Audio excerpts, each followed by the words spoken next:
C'est quoi l'intérêt d'avoir un prix? Est-ce que y a un ego à aller chercher un prix? Est-ce que c'est pour briller en société?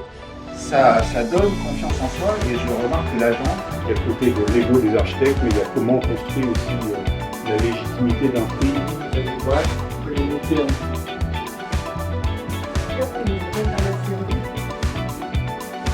Et de la matière à concevoir cette montage. Sur leur histoire, peut-être que ça reste un prix d'architecture qui essaye d'apprécier.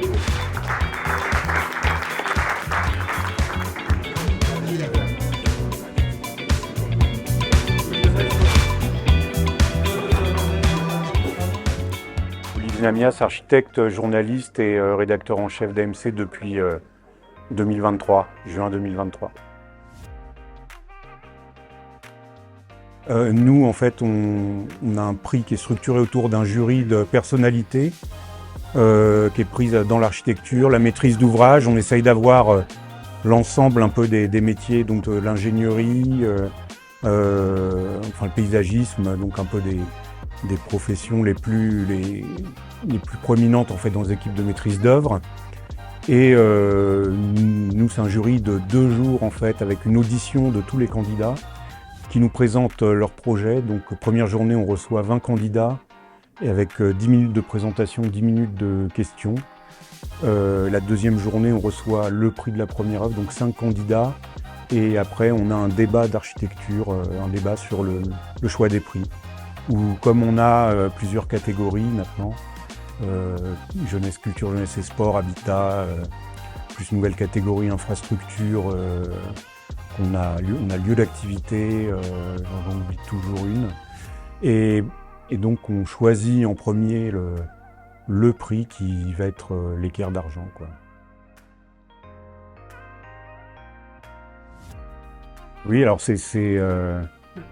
on est très fort en télépathie, donc et on arrive à se mettre d'accord entre des gens qui se connaissent pas forcément, dans le jury. Donc en fait, c'est toujours un peu, mais je pense qu'on veut toujours expliquer la raison d'un prix. Chacun cherche à reconstituer un peu le cheminement qui arrive à tel ou tel prix. Et c'est aussi un prix comme l'équerre, il y a aussi pas mal de déceptions souvent dans les jurys. On espère, le public espère des prix qu'il ne voit pas forcément. Enfin, c'est un public d'architectes. Je pense que c'est impossible parce que chacun a son explication et puis même comme je pense que le jury a lui-même une part de dynamique qui fait que des choses nous échappent. Moi, des fois, j'aurais pas vu tel projet primé qui gagne le prix ou d'autres qu'on a beaucoup discuté pendant les jurys n'ont rien. Donc il y a vraiment un côté quand même très aléatoire et un jeu de stratégie, de force interne qui se crée sur le moment. Mais en fait, on prime une œuvre et donc aussi une collaboration derrière maîtrise d'ouvrage, maîtrise d'œuvre. Dans l'audition, on a aussi la maîtrise d'ouvrage qui est là, éventuellement. Alors des fois, ils sont en présentiel, des fois en distance. Mais c'est vraiment plutôt sur un bâtiment, même s'il y a toujours des arrière-pensées. On connaît forcément plus OMA que Phase B quand il se présente, puisque Camille a dit, on lui a demandé qui elle était. Voilà. Mais c'est plutôt un bâtiment. Guillaume Vienne, donc co-gérant avec Adrien Coste de la société d'architecture ALT 174. Nous sommes basés dans les Hauts-de-France à Tourcoing, agence qui a été créée en 2018. Alors, effectivement, on a candidaté à l'équerre d'argent pour la première œuvre. On savait qu'il allait avoir une audition. On est assez habitué à ce type de format parce que dans certains concours, il y a lieu de présenter et de mettre en valeur et essayer de vendre au mieux le projet. Là, en l'occurrence, c'est une réalisation, donc on a tout l'historique, non seulement de la phase de conception, du chantier, les allers-retours avec la maîtrise d'ouvrage. Donc on a un contenu et une matière de présentation qu'il faut rendre le plus concis possible en 10 minutes de présentation. Donc tout ça se passe non seulement au travers de visuels, mais surtout au travers de la présentation d'une démarche. Parce que le visuel, il est traduit finalement par quelques photographies, mais la démarche, elle ne peut être traduite qu'oralement au travers de l'audition. Donc c'est pour ça que ce type de format nous a bien plu, que le jugement est fait sur non seulement un projet réalisé, photographié, mais sur une présentation et une démarche.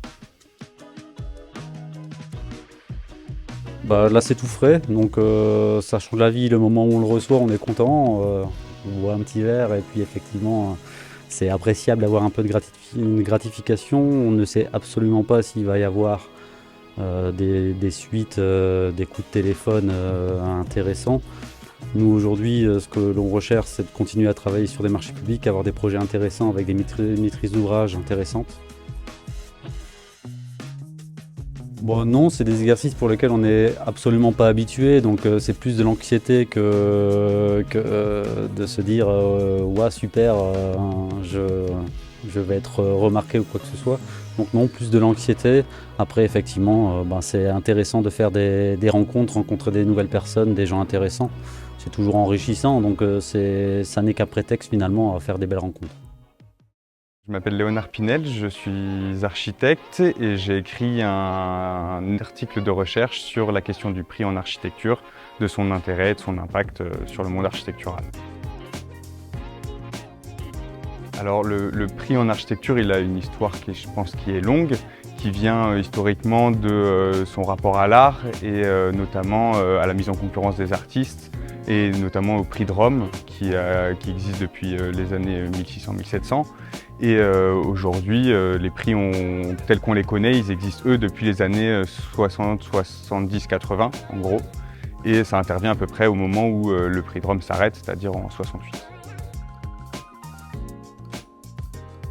Je pense que c'est le cas, je pense même que c'est l'essence de ces prix d'architecture. C'est à un moment donné de donner une ligne, de donner un credo à l'architecture sur une époque. C'est-à-dire qu'aujourd'hui, par exemple, quand on regarde cette année, les prix, c'est essentiellement de la réhabilitation. Ça raconte quelque chose de l'architecture que produisent les architectes aujourd'hui. Et je pense que c'est l'intérêt premier du prix. Ce qui fabrique sa richesse, c'est ces moments où on discute quand on arrive en agence, où on discute avec nos collègues, qu'on peut débattre de ce prix. Et je pense que c'est l'intérêt des discussions qu'on a eues aujourd'hui, c'est de pouvoir discuter de ces prix et de les questionner, de donner chacun son avis pour finalement parler de ses références. Je pense que c'est très dépendant du type de prix qui est donné. Si on a des prix comme l'équerre d'argent ou les prix de matériaux qui ont plutôt un but de primer des œuvres. Et donc à ce moment-là, on prime plutôt une architecture qu'un architecte. Si vous primez une carrière comme le prix Sker ou le Grand Prix d'architecture en France, là pour le coup on prime une œuvre dans sa globalité, c'est-à-dire toute la carrière d'un architecte. Et à ce moment-là, en effet, on peut commencer à parler de logique de starification, même si on les prime parce que leurs œuvres sont qualitatives. BL de l'agence BL Bancard, qui a été créée en 91 à Lille. On a une vingtaine d'architectes et puis par ailleurs, je suis enseignant maître de conférences à l'école d'architecture et de paysage de Lille. Je pourrais presque dire que c'est l'inverse. Je ne pense pas qu'on modifie notre façon de concevoir avec les prix. Les prix, on l'espère, viennent récompenser à la fois une démarche, c'est le chemin, et le résultat du projet. J'aime bien l'idée si le chemin est très long et que le repas n'est pas bon à l'auberge, c'est pas terrible. Donc ça ne modifie pas, mais disons que ça crée un entraînement, ça crée une dynamique au sein de l'agence, ça donne confiance en nous, quand on a travaillé longtemps, etc. Avoir une reconnaissance des pairs, ça fabrique une dynamique et quand on est un architecte, entre guillemets, non pas le patron, mais celui qui représente l'agence, mettre cette énergie, c'est quand même très très agréable.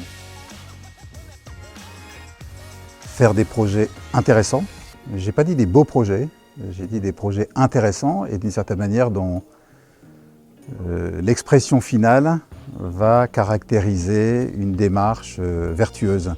Donc le pire serait effectivement, et on le voit chez beaucoup d'architectes, d'imiter des formes dont ils ne comprennent pas le sens en pensant effectivement qu'ils vont pouvoir accéder au Graal.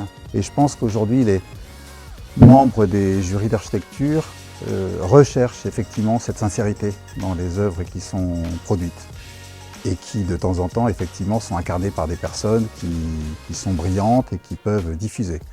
En gros, il faut savoir faire et faire savoir, et les deux sont étroitement liés. Donc moi c'est Camille Mourier, bureau FASB architecte. Nous on a commencé l'agence, on était très jeunes, on avait 24 ans. Et donc pour avoir accès à la commande, c'était quand même assez compliqué de réussir à crever une sorte de plafond de verre. Et donc le fait de candidater à des prix nous a donné de la visibilité, nous a permis de rencontrer des gens, d'être publiés, tout en restant à Lille et sans avoir besoin de faire du réseau en fait. C'est vraiment la question de la visibilité à travers le prix qu'on cherche.